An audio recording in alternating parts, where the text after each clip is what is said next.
today's topic I'm just really excited about. The opportunities for more formative assessments, more feedback for students. They really want to hear from instructors. They want to hear as often as possible. And so we'll talk about feedback, we'll talk about formative assessments, how those tie together, and then some of the tools and techniques for sure. We'll have things to share, but we also want to engage you at particular times throughout the session.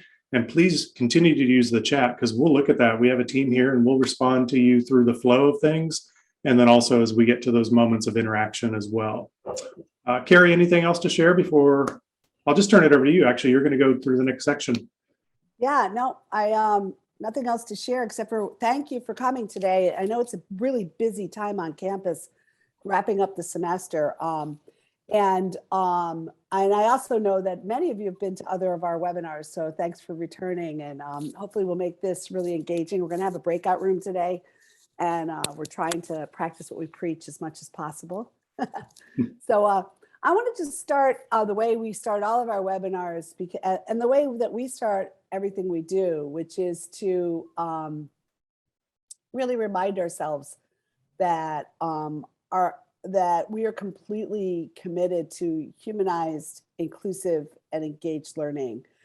And we look at, we keep this graphic in front of us all the time. And I know many, if you've done anything with us, you've probably seen this graphic, but this is really important to us to remind us that this is how students learn today, and multiple environments, many challenges, and that we always need to have everything we do start with empathy for the students. So that's why I'm really excited about today's topic of creating more feedback opportunities and formative assessments, because I really think that they're a great tool for helping to effectively serve and create a successful experience for a more diverse set of students in circumstances.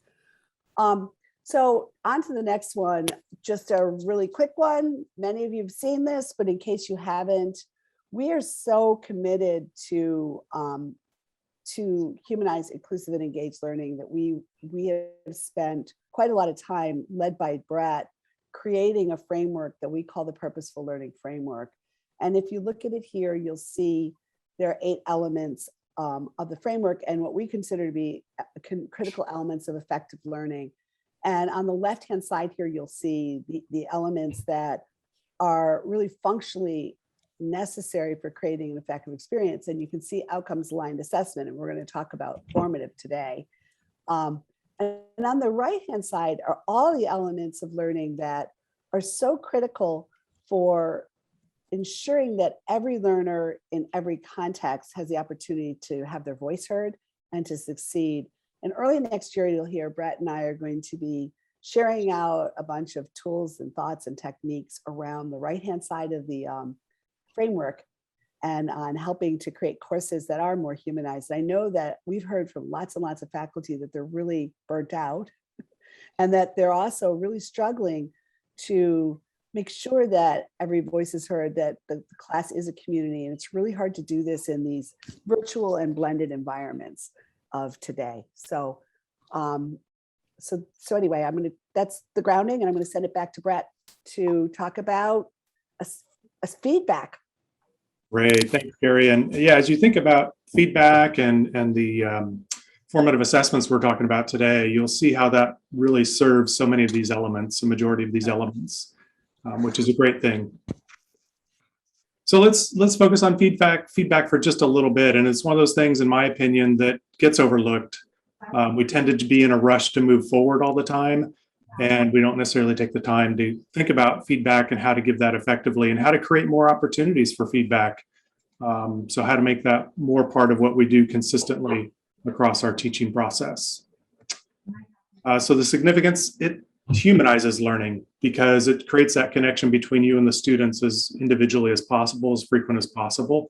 So they feel connected and you're connecting to them by getting to know what they're doing well and where they need to have improvements and how you can serve that. You can get into the learn while doing, and we'll talk about that in the next section and give you several examples live here, but many more that we'll give you access to. That's also a really good strategy as a byproduct to help minimize cheating, because you have more of these formative assessments that you're doing. and less of these high stakes assessments where students are definitely going to be much more tempted to cheat. You're also going to have more variability in the types of assessments that you do. So that's going to minimize cheating and also draw in a positive way students into doing those things that have more meaning and more variety, and they're in smaller chunks more continually.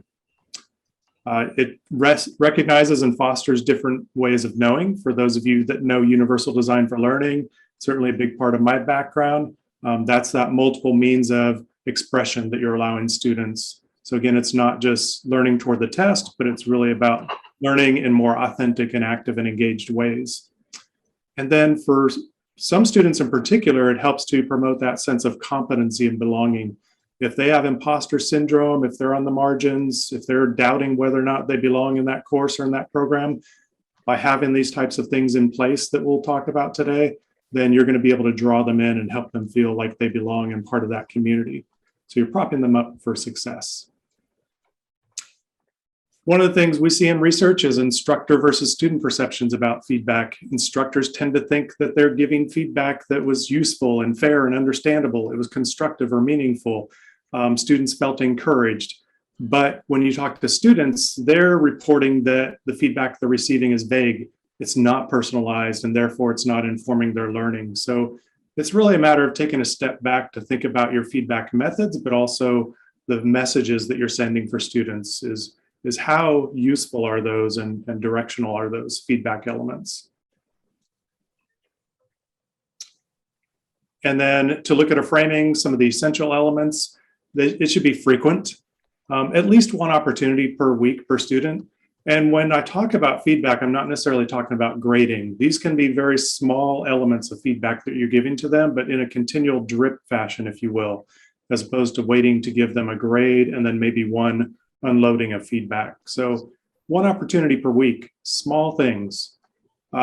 Specific, so needs work or nicely done is not going to be helpful for students. It's got to be something related to a particular task or outcome, and always try and go back to your outcomes as much as you can. Think about the balance between asset versus deficit, so strengths and opportunities. So are you giving asset-based feedback as much as possible, propping those students up and recognizing what they're doing well, again, particularly for students who doubt whether or not they belong. And then timely. Research will say anywhere from 2 to 15 days. I tend to feel like it should be in 2 to 5 days. Otherwise, they've moved on, you've moved on. It becomes less and less helpful for them if they're having to wait. We hold students accountable to the minute often with their submissions. We need to kind of hold ourselves more accountable to timely feedback as well. So they really wait to hear from us. They go into their app, they go into the LMS, they're looking for feedback, they're looking for scores. So we need to give that to them and really kind of ride that encouragement or enthusiasm they have to get feedback. So what we want to do as a checking in on feedback is just hear from you a little bit. So we've propped up this Padlet. The responses that you give will be anonymous. So just know that going in, and Molly has put the link into the chat. And so what I'll do is take us there on screen as well, but you'll be there on your device. And then let's just look at the prompts that we have here. So ways you're providing feedback to students successfully. How do you know you're doing it successfully? So kind of reflect on that student versus faculty perspective a little bit. Methods you tried but were not successful. Why might it have not been successful? What do you know about it? What can you think about? And then what are some new ways you're interested in exploring? You may have some thoughts now, or certainly toward the end of the session, you'll have some more thoughts based on what we have coming up. And then the last column is a little bit different. So what about the frequency and timeliness of the feedback you're providing? And what you can do is you can vote by clicking the thumbs up under each one of those. If you feel you're doing great, click the thumb on that one up.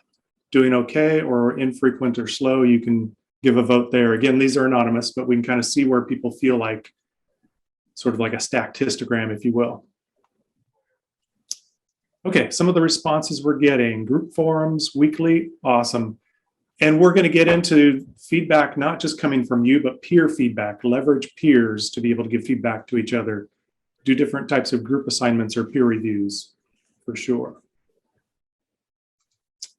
Canned rubrics. Rubrics will come up definitely in this session multiple times. And I'm not sure what's meant by canned. I'm not sure on that part of it, but a rubric that is definitely established prior, and you want rubrics to be available to students. You want to be transparent, and that can inform their work as they go forward. And then the feedback you give can be related to the rubric elements and the different levels that you've designated. And then you can add on comments. But yeah, canned rubrics, I totally get that they don't work when you just create a generic rubric that's used in many contexts, because the rubric has to be sensitive to the context, to the specific type of learning you're trying to promote and to the outcomes that you're promoting. So yeah, I get why the can doesn't necessarily work. Would be a downside. Yeah, definitely adapt that to your own situation. Even if it's something you're pulling from another source, definitely adapt it. And then add in individualized feedback even as you go through the rubric. It's not just about the score that they're going to get. The rubric helps to clarify, but the feedback is still important. I love referring back to the learning outcomes. Always try and map back to your outcomes. That's where you've established meaning for the course and direction for the course. So you always want to circle back when you can. Oh God, circle back. Hey, this whole video feedback, I think that's great. We like to use a tool, and if some of you have used it with us, called Flipgrid, which is a really simple video tool for student feedback. The students can speak and you can speak back to them, and then people can comment on each other's comments, and it's just terrific. Brett, I'm sure you have more to say. Yeah, and definitely when we get into some LMS options, I'll talk about what's embedded in the LMS nowadays as far as being able to give video embedded feedback, audio embedded feedback. So we'll talk about those tools for automation and balancing workload, and also making it more embedded and more personalized. Yeah, I love the comment that was made there about that. That's right on with what we're trying to promote. Oh, I like this comment on slow. What frequently is slow? I tend to get caught up in detail and take too long. Isn't that the truth? Like so many times, perfection is the enemy of getting stuff done, right? And so, yeah, just, feedback can be really quick. It just should be specific. Nice work or, not nice work is not specific or whatever, as Brett mentioned. Right, and I see one person mentioning a Google form for feedback. That's great. Good. Okay, let's jump back into the session and move forward into some techniques that Carrie will talk about for a little bit here. Great. Okay, so I'm going to just walk through a couple of techniques, and we've developed a lot of techniques, but there are just so many great ways to provide formative assessment and to provide feedback for students. So first off, I want to kind of ground us in for our thinking about formative assessment. We really believe strongly that if you mix low stakes and high stakes assessment, you'll increase success. So I love this this visual that Brett and our graphic guru created. And it shows, the difference between high stakes and formative and low stakes assessment. The formative assessment allows students to grow. It allows them to learn while doing. It provides them in context feedback so that they know they're on track. It allows them to track their own progress. Too often, the first accessible moment is the midterm or the first exam, and then students, they panic, they don't do well on it, and then they drop out of the class because they fail it or whatever. And with low stakes continual formative assessments, you're allowing students to grow, to know where they are, and to check themselves, as opposed to summative assessments, which are very important for measuring the students. So when we think about a common understanding of what is a formative assessment, it's a tool or method to identify misconceptions, struggles, and learning gaps along the way of your teaching journey and to close those gaps. It helps the idea is also to support the achievement and mastery of specific learning objectives, and then approaching specific student needs. So you're giving specific feedback. It needs to feel personalized and real for students so that they feel that they're heard and they're seen. And then one of the things about it is that it doesn't have to be time consuming. And Brett's going to talk a lot about that moving forward, because I think it's one of the things people are afraid of with formative assessments. But student peer assessments and self-assessments are very good ways to deliver formative assessment, which is a great lead into, I'm going to show you just a few techniques that we like to use, and there's many more. So first off, one of the things that we have developed, it's based on a document that was started by a number of learning designers at Louisiana State. And really, it was an open source document, it still is. And we've evolved it and organized it for you. And here it is for you. It's an open document that you can add to and bring into your community and your faculty. And this is techniques for remote active learning. So it gives you a lot of the techniques that you can use for feedback and formative assessment. And then it shows you how to use them in a distanced face-to-face classroom, how to use them in a remote classroom, how to use them completely online anyway. So you can see how it kind of gives you ideas for you to bring formative assessments and for you to give to your faculty to bring formative assessments. So then I wanted to just think a little bit about some of the ways that you can do it, bring formative assessments really easily into the class. And one of the ones that we like, this is the simplest thing to deliver, is muddiest point. So all you do is ask this question: what was the muddiest point in this lecture or in this chapter or in this discussion or homework assignment? And ask students to identify what was unclear to them. Where did they find misconceptions? What did they think was muddy? And it can lead to a great group discussion. You can also use this frequently and ask this on a regular basis, and keep your you can keep your record student responses, obviously anonymously, in a Google Doc or in a Padlet, so that you've got reference to it, and it helps you to change the way you deliver your instruction, because once you know what the muddiest point is, then you can clarify it and work with students too. And this is a really great technique for STEM, and where if students don't understand a muddiest point, they can fall behind very quickly when you're building on other concepts. But it works in lots of different context areas. The next step technique that we like, that is just, this is a great STEM technique. It's called the exam wrapper. And this is a student self-assessment, formative assessment. So it doesn't provide a lot of make work for the faculty.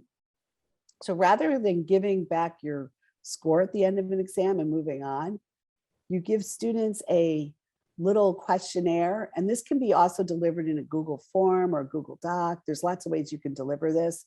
But you ask them to reflect on how they were prepared going into the exam, what their results are, and how they can do it differently on the next exam. And if you collect that feedback, you'll get some really good clues as to how you can better support and teach your students so that they can be more successful on the exams. And it's great for them to stop back and reflect, because so quickly students are just going on to the next thing, and they never really look back, and this forces that. So one other technique I want to just bring up, and of course there are dozens and dozens of techniques, but we just wanted to give you a few of them, is student generated test questions. And this is a great tool, basically, and I personally think it's done really well in a group if you've got that opportunity, but it can also be done individually. So students can create test questions and model answers using the format that is consistent with your exam. So you provide that format. And it gives them the opportunity to, evaluate the course topics and outcomes, to reflect on what they understand and what they think are good test prompt items. And the great news about these is that you can use them again. You can either use them for discussion, you can use them for exam prep, or you can even use them in your exams this semester or next. You'll probably get some very good questions from this and model answers. But the other thing is, you can, as you read through them, you can give feedback as to why questions and or model answers were or were not well developed. And that gives you an opportunity to provide feedback. So again, these are ways to provide feedback that takes into consideration individuals, but it also allows you to do it in a group way that's not going to be so onerous on your individual time as trying to provide individual emails to each student, et cetera, et cetera. So I'm going to pause for a second. And I noticed that you guys want the links to those exam wrappers. We're going to give you the whole deck as soon as we're done. It's got all the links in it. So just so you know, and Molly will be sharing. So we're going to break out. Yep. One other thing, Carrie, that I don't think I heard, and maybe this is extremely obvious to folks, but in having students generate these test questions, there's multiple advantages, and there's that buy-in factor, engagement, but also if you're thinking of blooms and moving up those levels of blooms, for them to be able to generate a decent test question, that's a pretty high level order of thinking. So that's a great strategy that you might use as the semester goes on, is to get them further up that level of blooms. Awesome. Thank you. That's great. Okay, so we're going to stop now for a few minutes. And we're going to do a breakout.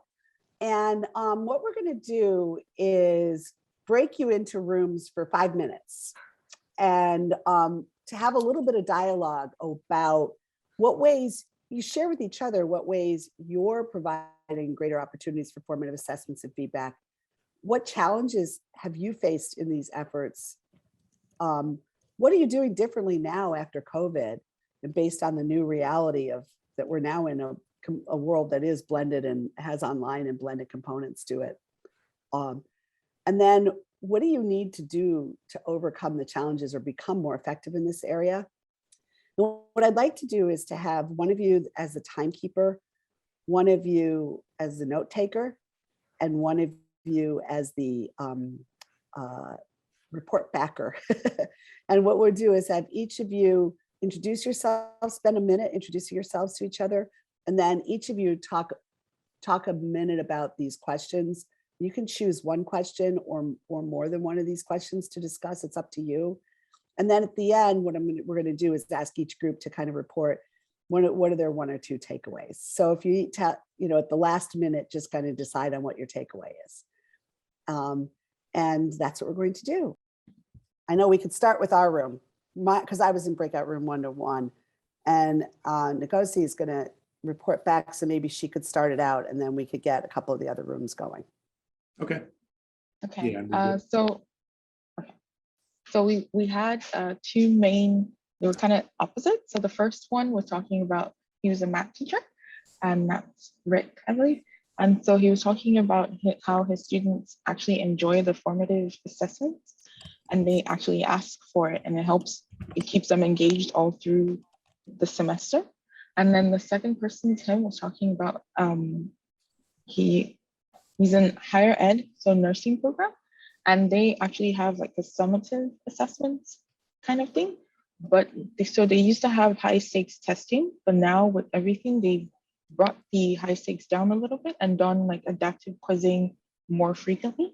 So that way it's kind of a mix, which is, I think, kind of nice, and it works in the higher ed environment to make it both ways, because then the students have accountability and they still have the formative aspect as well. Any questions? That's great to hear, especially for nursing, because there is that level of accountability, professional accountability. So if they're able to back off the high stakes and build more, that's great to hear. Yeah. Okay, what other rooms want to report back on what they learned? Anyone? Catherine, I see you talking. Be happy to. I was in group 4, and it was interesting because it was they were tech instructors, and I teach English, which is so very different a lot of times. But we had the same kinds of problems, challenges of getting our students to actually read the feedback, and then issues with the rubrics being canned rubrics that don't always fit. And I made the comment that in subjective courses like writing, the rubrics just don't always work. And so you have to have that flexibility. And we talked a little bit about how trying to get them to just read it and look at it and they'd be fine. And they just won't do it. And it was suggested, sending them back to the original text rather than like myself writing a book, about their writing would be a good way to kind of keep it condensed, and maybe they get a little bit more hands-on and more authentic learning from that. Awesome. Hi, this is Karen. I was in a room with a couple of people that definitely did something different than me as well. But one of the themes that we kind of came upon was how can you use the feedback that you do get back from your students, especially when they are maybe, I don't know if maturity is the right, but if they're in a higher ed situation, I'm talking about medical students specifically for me, that have some ideas that maybe have had experience from undergrad that they're carrying in, and us catching up with the times to be able to do it appropriately. So for instance, they asked if they could give feedback after their large assessments about how well learning outcomes linked to the assessment item. And we just don't know how to let them do that yet, given the security that's involved with taking exams and how quickly we could do it. So I guess that's a lot of challenge, but it came out of the fact that we have one-on-one conversations with our student councils and the upper academic administration. So. I wonder, Karen, without releasing the exam into the wild, so to speak, I wonder if a version of an exam wrapper that gets at that, them reflecting on their process going into the exam, but then them thinking about the connection between the outcomes and what was on the exam and how they responded. I am not familiar with the term exam wrapper. Yeah, you know, and within our deck that we'll share with you, we Okay. do have a slide, and then there were about 5 examples that we linked to Oh, I see. Yep. across different disciplines. So then you can look at those and see how you might modify that to Yeah. that process. Yeah, I mean, because you had brought it up earlier about having a small little, what was the term that you used? It was something like an evaluation or a survey for the students after their assessments. And it's definitely like I asterisk that in my brain, and I want to figure out how you can do it because it's exactly what the students are asking for in a sense. You'll Yeah, see a couple of good examples of it, and we'll share that out after the session. Fantastic.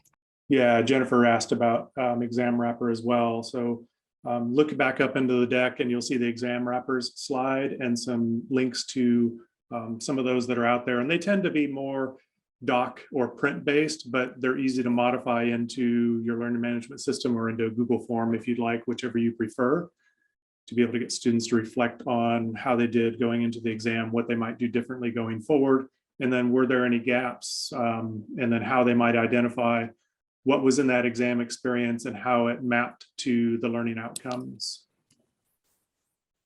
So, and Ngozi just shared a set of exam wrappers from the CMU teaching. That's a Carnegie Mellon, right? That's That's yes, great. that's probably my favorite. That's where we got ours too. I think that's a great setup for teaching and learning with a lot of resources. And another from Christina. Thank you. Thank you. Yeah, that's great. Love it. Okay, so Brad, I think it's time we'll move on, but this was really helpful. Did you guys enjoy the breakout experience? Do you want us to do more of this in our webinars? Let us know. You can make a comment in comments if you want. And Brett, let's keep going. Great. Okay, and I see a thumbs up. Yeah, and we try and keep them to 5 just so you don't, for those that don't particularly like spending the time in a breakout, you know that you'll be coming back soon to, listening, because everybody has different styles, different needs. Okay, I'm trying to move us forward here. Let me get it to respond. Great. So let's talk about leveraging the learning management system for doing these types of formative assessments and giving feedback, because more and more that's our reality. The learning management systems are evolving. Yes, they have limitations, but it's a great space for us to be able to manage our course and communicate with students and build community and do all these sorts of things. So I'll give some examples, but as always, I welcome others to talk about what they might be doing. So if you're going from very few high stakes exams to doing maybe weekly quizzes, or doing a mini quiz as a formative assessment, or some people even do like a minute quiz, although you got to be careful about timing because of accessibility. You don't want to necessarily put a 1 minute hard stop on it, but if you want, you can do these mini quizzes as an opportunity to check in and give feedback to students. And one way you can do this, and this is propping it up, and yes, I know canning it in some ways, but as you do your quizzes, you're going to be putting in the prompt at the top part there, and that can be a text prompt. It can be a video you want them to respond to and pick an answer, but you can put in the correct answer. And if you want to, you can have feedback in the box below, and they'll see that feedback based on their response. If they put an incorrect answer, then it's going to give feedback to them. And it could be reasoning why that's the incorrect answer. It could point them back to a resource that gives them more information that they can go back and review. So you can do that as you go through your quizzes, and over time, prop up more and more of this feedback that can come through the process for students as they're in the moment. Context sensitive feedback. It's great. Exactly. Yeah. And I know there is a canning aspect of that, but that's leveraging the technology a little bit. And then as needed, you can go in and give the personalized as you see the need and opportunity. Another is that, using SpeedGrader and some of the functions that are built into SpeedGrader.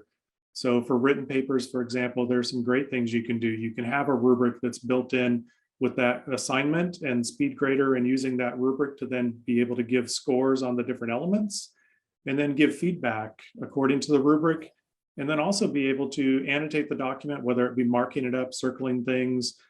You can type in comments and have those embedded or tagged within the document. You can do text to speech, which is great. Speech to text, excuse me, speech to text. So you can narrate your comments and have those turn into text if you want to, or you can have them as auto embeds. So there are a lot of great functions now that you can do. And I know earlier on workload was mentioned on giving more feedback, and that's definitely a reaction and a valid one. But think about the tools you can use, because if you're doing, let's say, voice to text, that's so much more efficient than writing things out, where you tend to have to really try and be efficient. And those tend to get sort of misconstrued by students, some of those written comments. If you do it in voice to text, it's going to be more verbal, more literal, and more efficient, more effective for them. Also, it's more humanized as well. And you That's can do that in real time. Sorry, go Brett, ahead. I have a question, Brett. Mhm. In case everybody doesn't know, what is SpeedGrader? Yeah, SpeedGrader. So if you're using that in Canvas, for example. Is it a tool in Canvas? Yeah, and so it's going to help you to run through. It can actually screen your assignments that have been submitted. And there's SpeedGrader, and there's another one I don't want to confuse it with, but it's going to help you with doing all of your assessments, and being able to embed all of these elements. You can actually look at multiple versions side by side. So if they're doing a draft, let's say, you can look at those side by side and do comparisons. Let's see what else. You can pop up your rubric. It has what I think is a great feature, hiding names while grading. Because even if you have never seen your students, let's say it's an asynchronous course, you might have implicit biases about students. And there's research that shows that does exist. Even just by students' names, there are biases. So having that hide feature is kind of a nice filter to just make sure that you don't have any of those implicit biases as you're grading students. So that's something to consider as well that I think is a good feature. So I see at least one thumbs up on SpeedGrader there. So I would encourage people to explore that more and leverage it.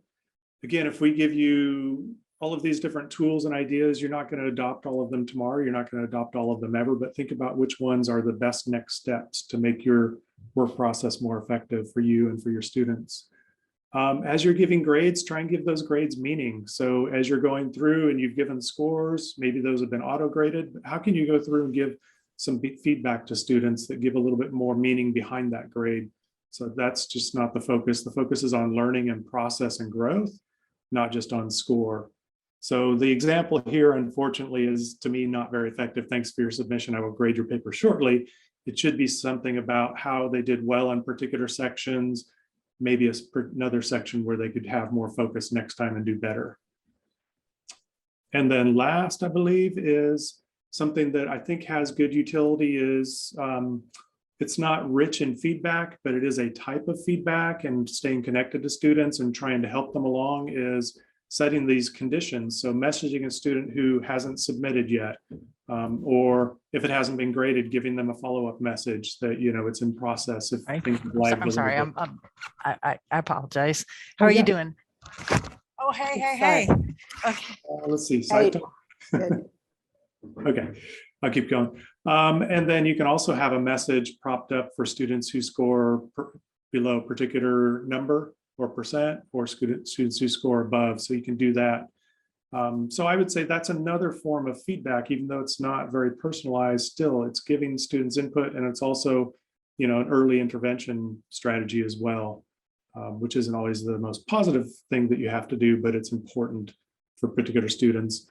I purposely tried to cover up curved grades because I hope none of you will curve grades. I'll hunt you down. No, I won't do that. But I certainly have a strong feeling against curving grades. That's a different discussion. So we'll move on. That's just me talking. We should have the Brett and O'Donnell hour. What we care about, like and all the rant? important things. No, Just like yeah. no, we do a little discussion. What do you think? You know. Anyway. And Yeah. one last thing to point out is I'm still shocked that this happens is when you go into your grade book in Canvas in this example is if you see the 3 dots that are there just above the drop down menu, those dots don't show up until you hover over that location. So they're invisible unless you know that they're there or somebody has shown you to go there to find all of those tools and features. So hover over that area in that gradebook and you'll find the 3 dot, the snowman, and you'll be able to get into those tools and be able to start using those. Otherwise, yeah, how would you find that? Okay. And then just some tips to get started. Start with the tools your institution supports. That's always a good way to go. So your learning management system is a good safe space to start adding on more and more of those features and making things more effective for how you communicate with students, how you run your course, all of those great things. Add as a skill within a familiar system. So maybe, you know, whatever communications you're using, then make feedback a new part of that. Test it out before going full approach. Maybe, you know, even try it out on students, ask students what they think, get feedback before really going full scale.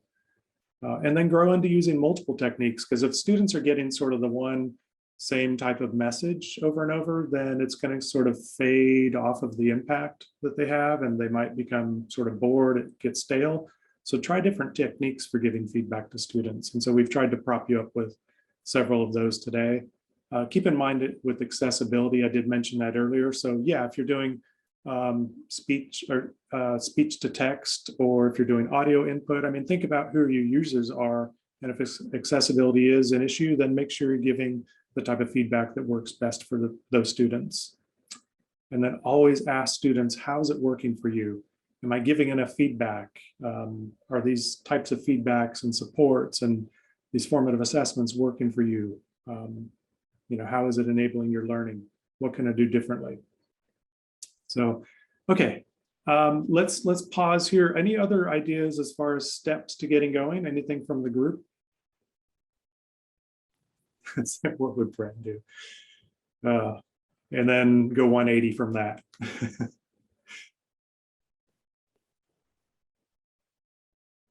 Okay, I just want to make sure any opportunity for your input. And then we just wanted to check in with you. You all have experience and expertise to share cumulatively. It's more than those of us that are presenting to you by far. And you're also in your reality entrenched in that, and you know your situation's the best and your students the best. So any other ideas you have to share about giving feedback that's been effective, or a challenge that you just haven't been able to push through? And I'm purposefully pausing here in case somebody's typing. Yeah, type it in chat if you have any ideas or thoughts. Love to hear them. By no means did we cover everything about formative assessments. We gave you a handful of different types, tools, and then also gave you that resource that has over 30 formative assessments in there that you can use for active learning purposes, formative assessment purposes, community building, tons of stuff. In the moment. Yeah. Yeah, and you have to, you know, if you're teaching synchronously, great. You can still do that from a distance. It's not the same, but absolutely. I'm a huge believer in nonverbal feedback, and that's harder to do in this type of setting. But nonverbal feedback, don't forget about that either. Yeah, I mean, Tim, one of the things I was just thinking about too is giving students feedback has to be done in context. It has to be done carefully with lots of guidelines and instructions. But there's other ways that they can instruct each other, and there's other ways of peer learning that you can use in techniques in your class. And we've got some of them in our our techniques for remote, where students actually help to teach each other, but then based on what they do or do not do correctly, you can respond to them. So you can ask a question for which there's no right or wrong answer. You can have students weigh in and argue each point. And then then you can wrap it with your own clarification saying, here's how that helps to clarify, but they're ready for your lecture based on what they've duked out with each other. So. Great. And where with assignments, low stake assignments in particular, can you set up that peer review process? And that's something that Canvas, for example, does well, setting up a peer review process, setting up groups and assignments that way.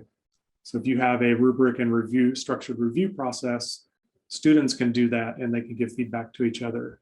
And it's not that it's going to be them having a result on the final grades that are given, but they're giving feedback and giving some of those low stakes elements. Yeah, and it also depends on the context. I happen to know, because Tim and I were in the same group, that Tim is a nursing, teaches nursing students. And I mean, where there's a competency-based learning that really needs the guidance of an instructor, then peer review may not necessarily be the best technique. So whereas, you know, a writing course that might work really well. And let's see, Corinne, allowing students to review before final submission. Yeah, so that's something you can enable as well.